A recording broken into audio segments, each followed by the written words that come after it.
Muito bem, pessoal, vamos agora fazer exercícios sobre os crimes contra a fé pública.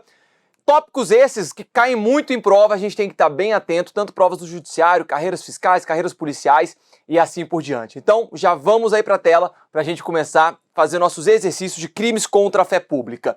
No que se refere aos tipos penais, julgue o próximo item. A conduta de dolosamente adquirir dólares falsos para colocá-los em circulação por intermédio de operações cambiais tem a mesma gravidade que a conduta de falsificar papel moeda, sendo por isso punida com as mesmas penas deste crime. Galera, muita atenção. Nós temos o crime de falsificação de papel moeda, que é o crime de moeda falsa, tá previsto lá no artigo 289 do Código Penal. Beleza? Vem comigo. O que nós temos que ter em mente é que essa falsificação de moeda, a moeda falsa, ela vai proteger não só a moeda de curso legal no país, mas também moedas de curso legal em outros países. Dá uma olhada aqui no artigo 289. Falsificar, fabricando-a ou alterando-a, moeda metálica ou papel moeda de curso legal no país ou no estrangeiro. Logo, se alguém falsifica dólares, euros, pesos argentinos, não interessa, vai configurar a conduta de falsificação de moeda, o crime de moeda falsa do artigo 289 do Código Penal. Só que a questão, volta aqui na questão, ela vai além, porque ela fala não que a pessoa falsificou esses dólares, mas que a pessoa adquiriu dólares falsos para colocá-los em circulação por intermédio de operações cambiais.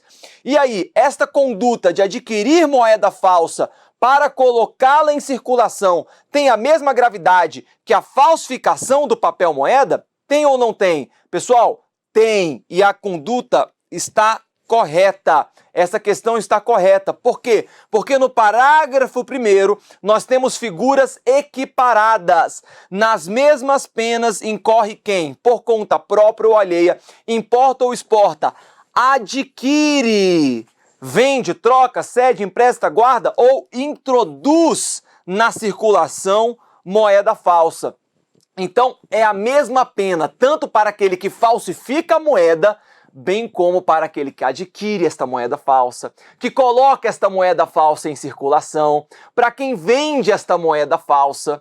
Então, nós temos no parágrafo 1º do artigo 289 figuras equiparadas, e a questão número 1 tratava exatamente sobre essas figuras equiparadas. Logo, questão número 1, correto o gabarito. Vamos aqui para a tela, já vamos então ver a questão número 2. Gustavo, funcionário público estadual, com o objetivo de obter vantagem patrimonial ilícita para si, utilizou papel moeda grosseiramente falsificado para efetuar pagamento de compras de alto valor em um supermercado.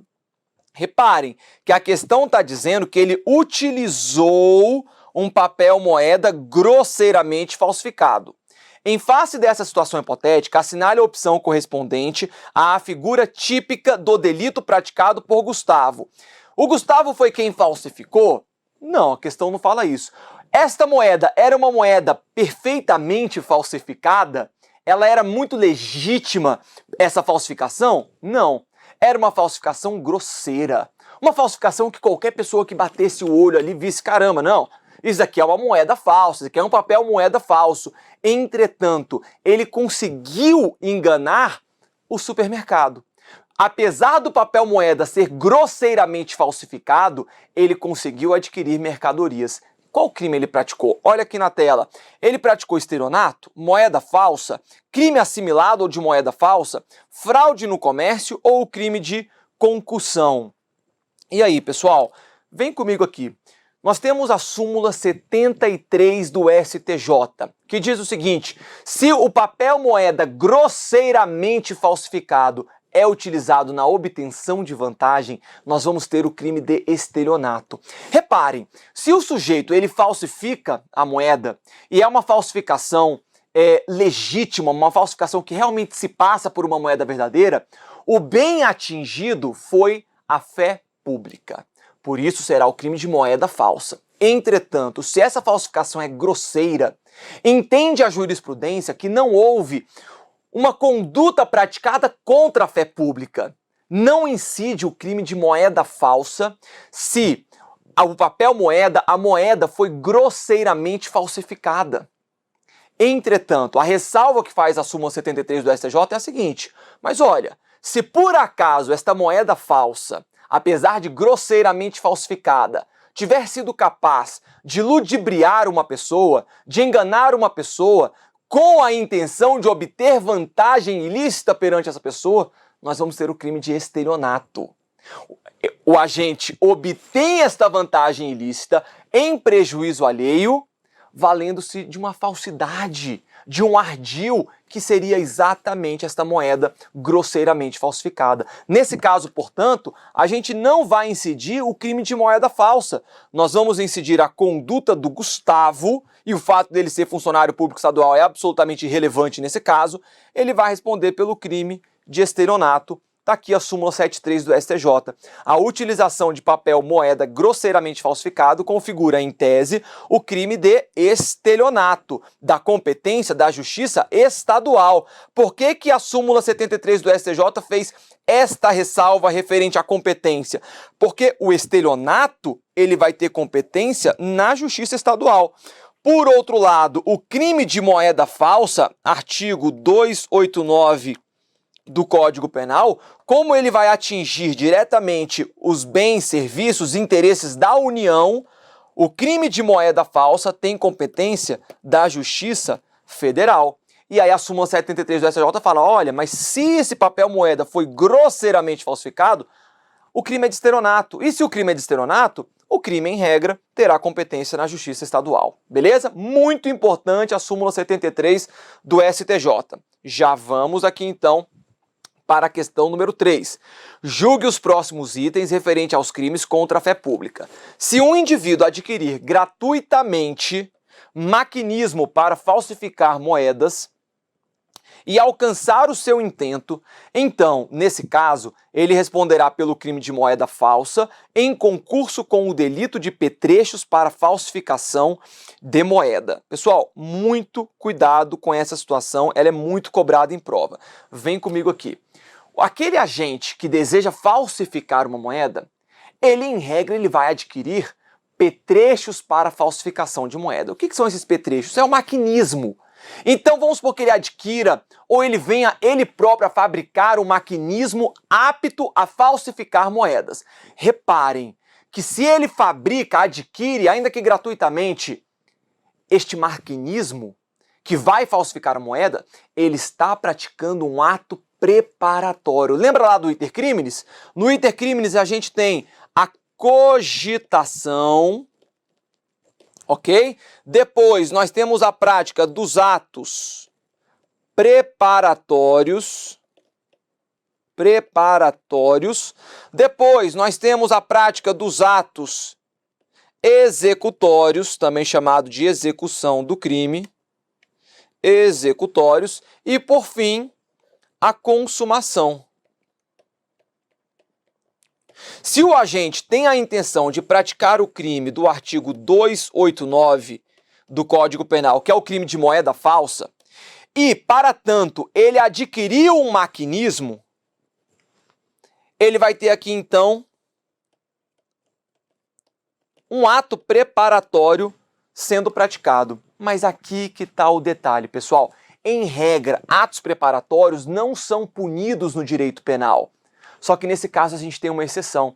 A exceção é exatamente o crime de petrechos para falsificação de moeda, que está lá no artigo 291 do Código Penal. Este delito de petrechos para falsificação de moeda é um crime chamado crime obstáculo. E é um crime obstáculo porque pune de maneira isolada um ato preparatório. Então, se o agente adquire o maquinismo para falsificar moedas, se ele não alcançar o seu intento, ele vai responder somente pelo delito do artigo 291. Olha aí na tela. Artigo 291 do Código Penal. O simples fato do agente possuir, adquirir maquinismo para falsificação de moeda, ele responde pelo tipo penal de petrechos para falsificação de moeda. Tranquilo? Ficou fácil até aí? Vem comigo. O detalhe é que a questão traz a situação de alguém que conseguiu falsificar as moedas. E aí, galera, nós temos que nos lembrar do princípio da consunção. O crime fim absorve o crime meio. Se ele conseguiu o seu intento de falsificar moedas, logo, este delito de petrechos para falsificação, que é um crime à parte, é um crime específico, neste caso, ele será absorvido pelo crime fim. Então, reparem, o agente alcançou a consumação, logo, ele praticou o artigo 289 consumado, o crime de maquinismo vai ser simplesmente absorvido. Olha o que a questão diz então, vamos voltar para a questão. Se um indivíduo adquirir gratuitamente maquinismo para falsificar moedas e alcançar o seu intento, então, nesse caso, ele responderá pelo crime de moeda falsa em concurso com o delito de petrechos para falsificação de moeda. Errado, porque se ele alcançar o seu intento, ele vai responder somente pelo crime de moeda falsa. Ok? Mas vamos supor, questão errada, mas vamos supor que ele adquiriu gratuitamente este maquinismo para falsificar moedas. No dia seguinte, antes mesmo dele tentar falsificar moedas, a polícia descobre que esse maquinismo está na residência do suspeito, entra na sua casa e o prende em flagrante. Reparem, ele sequer tentou falsificar moedas. Ele não entrou nos atos executórios da falsificação de moeda, mas aquele ato preparatório de possuir, de ter adquirido este maquinismo, ele já vai responder pelo delito de petrechos para falsificação de moeda. Ok? Tranquilo? Muito importante essa questão. Bora para a questão número 4. Um agente que tem adquirido 5 cédulas falsas de R$50 com o intuito de introduzi-las no comércio local, deve responder pelo tipo de moeda falsa, visto que, nessa situação, não se aplica o princípio da insignificância como causa excludente de tipicidade. Vem comigo. Aqui é só a gente precisa saber o seguinte: eu posso aplicar ou não o princípio da insignificância aos crimes de moeda falsa? Porque a questão, ela até falou que 5 cédulas de R$50. Eu vou além. E se a questão tivesse falado uma cédula de R$5? O agente adquiriu uma cédula de R$5 com o intuito de introduzi-las em circulação. Eu posso aplicar o princípio da insignificância? Não. Não se aplica o princípio da insignificância ao crime de moeda falsa. Vamos além? Não se aplica o princípio da insignificância aos crimes contra a fé pública. Como assim, professor? Por que não? Pessoal, o STJ tem entendimento pacificado de que crimes contra a fé pública não se admite princípio da insignificância. Por quê? Porque a fé pública é um bem intangível. A fé pública, ainda que ela tenha sido minimamente arranhada, ela o foi. A fé pública, ela não pode ser atingida. E isso nunca, ela pode ser atingida, e quando ela for atingida, nunca que a gente vai poder dizer que foi algo insignificante. Entendeu?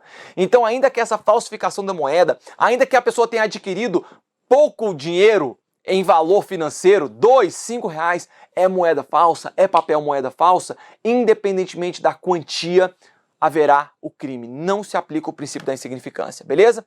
Questão número 4, portanto, está correta. Correta.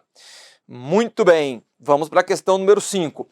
É atípica a conduta do agente que desvia e faz circular moeda cuja circulação ainda não estava autorizada, pois constitui elementar do crime de moeda falsa a colocação em circulação de moeda com curso legal no país ou no exterior.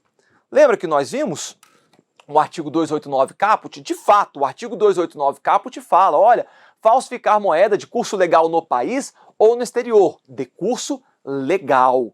Então, se nós analisássemos somente o artigo 89 caput, não seria possível incidir o crime de moeda falsa àquele que faz circular moeda que ainda não está em circulação. Por exemplo, na época que teve a edição do Plano Real, vamos supor que o Plano Real tenha entrado em vigor na data de 1º de maio, acho que foi 94, né, ou 93, acho que foi 94, de 94, tá bom?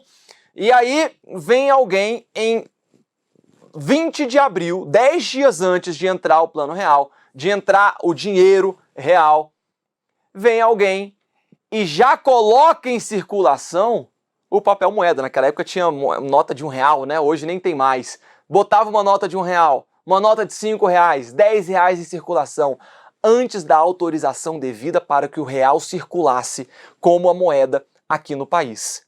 Reparem, é uma moeda falsa? Não. Não é uma moeda falsificada, mas ele colocou em circulação uma moeda que ainda não estava autorizada a ser circulada. E haverá crime nesse caso, professor? Haverá. Artigo 289, parágrafo 4º do Código Penal. Logo, a gente não vai incidir o caput do artigo 289, mas sim o seu parágrafo 4º, ok? Logo, a questão ao falar que é atípica a conduta do agente que desvia e faz moeda cuja circulação ainda não estava autorizada, questão errada, tá bom? Artigo 289, parágrafo 4º do Código Penal. Beleza? Muito bem. Questão número 6. Tirso de Arruda é servidor público e nas horas de folga auxilia seu irmão, Tássio, em uma pequena gráfica, sem qualquer remuneração. Aproveitando-se dos materiais ali existentes, o Tirso de Arruda imprimiu 10 passes de transporte público municipal para usar nos deslocamentos de casa para o trabalho e vice-versa. Ao agir dessa forma, Tirso cometeu o crime, letra A, de falsificação de selo ou sinal público, letra B, de falsificação de papéis públicos, letra C, de emissão de título ao portador sem permissão legal, letra D, de falsificação de documento público e letra E, assimilado ao de moeda falsa. Afinal, qual foi o crime praticado por Tirso de Arruda ao imprimir 10 passes de transporte público municipal? Ah, professor, mas 10 passes poderia incidir o princípio da insignificância? Não, vocês já sabem que não se aplica o princípio da insignificância aos crimes contra a fé pública. Logo, qual foi o crime praticado por Tirso? Pessoal, tem que ter muita atenção nos crimes contra a fé pública. Os crimes contra a fé pública, eles vão trazer muitos parágrafos, muitos incisos, com condutas específicas. Não adianta tentar ir somente pela lógica. Porque se você fosse pela lógica, você poderia dizer, por exemplo, que o Tirso praticou o crime de falsificação de documento público. Por quê? Porque ele porque ele imprimiu um documento que é oriundo do transporte público municipal. Então isso daí é falsificação de documento público. Não, não é. Você poderia dizer que ele praticou o crime assimilado ou de moeda falsa, porque afinal tem valor financeiro esses passes de transporte público. Não, não é. Sabe por que não? Princípio da especialidade. Nós temos uma conduta que descreve perfeitamente este delito praticado pelo Tirso de Arruda. Olha aqui na tela, nós estamos falando do delito de falsificação de papéis públicos. Pegue o seu Código Penal e no seu Código Penal vá ao artigo 293, inciso 6 do Código Penal. Artigo 293, inciso 6º do Código Penal. Vocês vão ver exatamente a conduta praticada por Tirso de Arruda. Por quê? Porque dentro deste delito de falsificação de papéis públicos, nós temos condutas específicas. Então, muitas vezes, é por isso que tem que tomar muito cuidado com o artigo 293. Muitas condutas que poderiam parecer ter sido praticado uma falsificação de documento público, um crime assimilado à moeda falsa ou qualquer outro delito, lá no artigo 293 nós temos condutas específicas.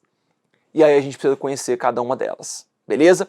Esta é a falsificação de passes de transporte público municipal, beleza? Letra B, portanto, o nosso gabarito. Questão 7. De acordo com o Código Penal, o agente que altera selo destinado a controle tributário comete crime, letra A, de reprodução ou adulteração de selo ou peça filatélica. Letra B, de falsificação de selo ou sinal público. Letra C, de falsidade ideológica. Letra D, de falsificação de papéis públicos. E letra E, crime contra a ordem tributário. E aí, pessoal, qual crime, afinal, haverá quando o agente altera selo destinado a controle tributário? Lembra que nas nossas aulas eu ressaltei isso de maneira muito específica no que concerne a selo destinado a controle tributário. Quando houver a falsificação de selos que autentiquem atos públicos, nós vamos ter o crime, olha aqui, de reprodução ou adulteração de selo ou peça filatélica, ou até mesmo a falsificação de selo ou sinal público, principalmente este aqui, tá bom? Artigo 296 do Código Penal. É o que as provas mais vão querer te induzir a erro. Por quê? Porque este delito do artigo 296, ele sim é o delito de falsificação de selos públicos destinados a autenticar atos oficiais, ok? Não é o caso do selo destinado a controle tributário. Muita gente errou essa questão em 2019, por quê? Porque, viu o selo aqui, então ou vai ser a letra A, ou viu o selo aqui, ou vai ser a letra B. Errado. Não é a letra A, não é a letra B, não é a letra C e não é a letra E. Não será um crime contra a ordem tributária, mas sim o delito de falsificação de papéis públicos. Olha ele aqui de novo, o artigo 293 do Código Penal. Nesse caso, será o inciso 1º do artigo 293. Mais uma vez, o delito de falsificação de papéis públicos. Professor, por que então que vai ser esse delito? Porque nós temos no inciso 1º a conduta específica de falsificação de selos tributários, tá bom? Ressaltei isso muito nas aulas e olha como que a questão cobra. Se nós tivermos a falsificação de selo destinado a controle tributário, a palavra-chave aqui é tributário, e para carreiras fiscais isso aqui é prato cheio para a questão. Tributário, falsificação de selo tributário, será o delito de falsificação de papéis públicos. Beleza? Tranquilo? Vamos em frente então. Questão número 8. Julgue o item seguinte relativos a institutos complementares do direito empresarial, teoria geral dos títulos de crédito, responsabilidade do sócio, falência e recuperação empresarial. Vamos lá. Os livros comerciais, os títulos ao portador e os transmissíveis por endosso equiparam-se para fins penais a documento público, sendo a sua falsificação tipificada como crime. E aí, pessoal? Certo ou errado essa questão? Galera, livros comerciais, aqueles livro diário, livro caixa, né, que as empresas mantêm o controle das suas finanças. Títulos ao portador e transmissíveis por endosso, títulos de crédito, cheque, por exemplo. Pergunto a vocês, livro diário, livro caixa das empresas, cheques, outros títulos de crédito, eles são considerados documento público para fins do delito de falsificação ou eles são considerados documentos particulares? Você vai falar comigo, professor, tudo indica que seja documento particular e eu concordo com você. Nós estamos falando aqui de documentos mantidos pelas empresas privadas, nós estamos falando aqui de títulos de crédito que existem dentro de relações de natureza privada, dentro do direito empresarial, que tem natureza privada. Mas afinal, eles são documentos públicos ou particulares para fins penais? Galera, uma das questões mais cobradas em prova é exatamente isso no que concerne ao delito de falsificação de documentos públicos. Artigo 297, parágrafo 2º. Anotem, artigo 297, parágrafo 2º do Código Penal. Porque no artigo 297, parágrafo 2º do Código Penal, nós temos algumas situações em que vai trazer para a gente documentos particulares, mas que, para fins penais, o artigo 297, parágrafo 2º, não fala que livros comerciais e título ao portador transmissíveis por endosso são documentos públicos. Não fala isso. Fala, olha, para fins penais, nós vamos equiparar alguns documentos particulares a documentos públicos. Então, estes documentos, que em tese seriam particulares, para fins penais, serão considerados documentos públicos. E se alguém vier a falsificar estes documentos, nós vamos incidir o artigo 297 do Código Penal, falsificação de documento público, porque eles são documentos públicos, olha a palavra-chave, por equiparação, beleza? Então nós temos aqui, olha, para fins penais serão documentos públicos. Tá bom? E aí nós vamos ter, de fato, os livros comerciais, títulos ao portador transmissíveis por endosso, ações de sociedade comercial, documentos emanados de entidade paraestatal e um que mais cai em prova, testamento particular. O testamento particular é considerado documento, é equiparado a documentos públicos para fins penais. Se alguém falsifica um testamento particular, não vai incidir o crime de falsificação de documento particular, mas sim o delito de falsificação de documento público. Beleza? Muita atenção, artigo 297, parágrafo 2º. A questão, portanto, número 8 está correta. Ok? Equiparam-se, sim, para fins penais a documento público, sendo a sua falsificação tipificada como crime. Vamos em frente. Ah, tá aqui para vocês. Olha aí o artigo 297, parágrafo 2º. Para os efeitos penais, equiparam-se a documento público, olha aqui, emanado de entidade paraestatal, título ao portador ou transmissível por endosso, ações de sociedade comercial, livros mercantis e testamento particular. Questão número 9. Com relação aos crimes em espécie, julgue o item que se segue, considerando o entendimento firmado pelos tribunais superiores e a doutrina majoritária. Nos crimes de falsidade documental, considera-se documento particular todo aquele não compreendido como público ou a este equiparado, e que, em razão de sua natureza ou relevância, seja objeto da tutela penal, como cartão de crédito, por exemplo. Pessoal, o conceito de documento particular para fins penais é um conceito residual. O que isso quer dizer? Que tudo aquilo que não for documento público será documento particular. É o que a questão fala perfeitamente. Documento público é considerado todo aquele não compreendido como público. Perfeito, é exatamente isso. Só que a questão vai além e fala que o cartão de crédito, por exemplo, seria considerado um documento particular, uma vez que não é considerado documento público. E aí, certo ou errado? Questão absolutamente correta. E nós temos que ir além, sabe por quê? Porque, na verdade, essa situação do cartão de crédito aqui não é um entendimento jurisprudencial, não. Isso daqui é o que está previsto em lei, lá no artigo 298. Olha aí na tela. Lá no artigo 298, parágrafo único, vai falar que os cartões de crédito e cartões de débito serão considerados documentos particulares para fins penais. Beleza? Então, a questão número 9, absolutamente correta. Questão excelente aí, bem esclarecedora sobre o que vai ser considerado documento particular para fins penais. Questão número 10. No que concerne a crimes, julgue o item a seguir.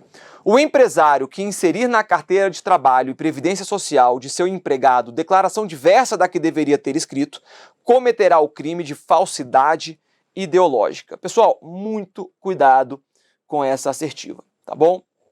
Em regra, quando houver a inserção de informações falsas, ou então quando o agente deixa de informar informações relevantes e importantes com a finalidade de obter algum tipo de vantagem, nós vamos ter sim o crime de falsidade ideológica. Esta é a regra. Entretanto, quando houver a inserção de informações falsas na carteira de trabalho, ou seja, para fins previdenciais, nesse caso, não vai incidir o crime de falsidade ideológica. Por que não, professor?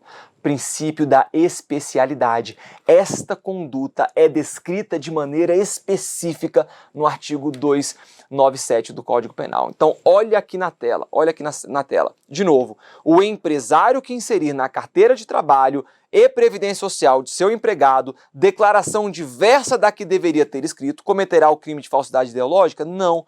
Vai cometer o crime de falsificação de documento público. Onde que está isso? Artigo 297, parágrafo 3º. Tá bom? E aí vocês vão ver várias condutas lá no parágrafo 3º que vão ter relação com previdência social. Muito cuidado, essa prova, tenho vários alunos que fizeram essa prova, inclusive eu fiz essa prova à época e vou te dizer, muita gente errou essa questão. Na verdade, a grande maioria das pessoas que marcaram essa questão erraram, tá bom? Porque elas levavam, a questão levava a crer realmente que se tratava do crime de falsidade ideológica, sendo que era uma hipótese específica da falsificação de documento público. Beleza? Vamos em frente. Questão 11. No que se refere aos crimes contra a fé pública, julgue o item seguinte. A falsificação de documento público e a falsificação de documento particular são consideradas crimes contra a fé pública, sendo a pena imputada ao primeiro tipo penal superior à do segundo. E aí, galera, certo ou errado? A falsificação de documento público e falsificação de documento particular são consideradas crimes contra a fé pública, certo? Tá certo. A falsificação de documento público está lá no artigo 297 do Código Penal e de documento particular no artigo 298 do Código Penal. A pena imputada ao primeiro tipo é superior à do segundo tipo? Vem comigo. Questão correta, galera. Muito cuidado. De fato, é muito mais sensível um documento público do que um documento particular. Ambos serão crimes, mas a pena da falsificação de documento público é mais grave. A pena da falsificação de documento público, pena de reclusão de 2 a 6 anos. Logo, é um crime de elevado potencial ofensivo, alto potencial ofensivo. Já a falsificação de documento particular tem pena de reclusão de 1 a 5 anos. Logo, a falsificação de documento particular é um crime de médio potencial ofensivo e admite-se a suspensão condicional do processo. Fechou? Questão correta. Questão 11, correta. Beleza? Vem comigo aqui, a gente vai fechar esse bloco de exercícios, mas no próximo a gente continua trazendo mais exercícios sobre crimes contra a fé pública. Até lá!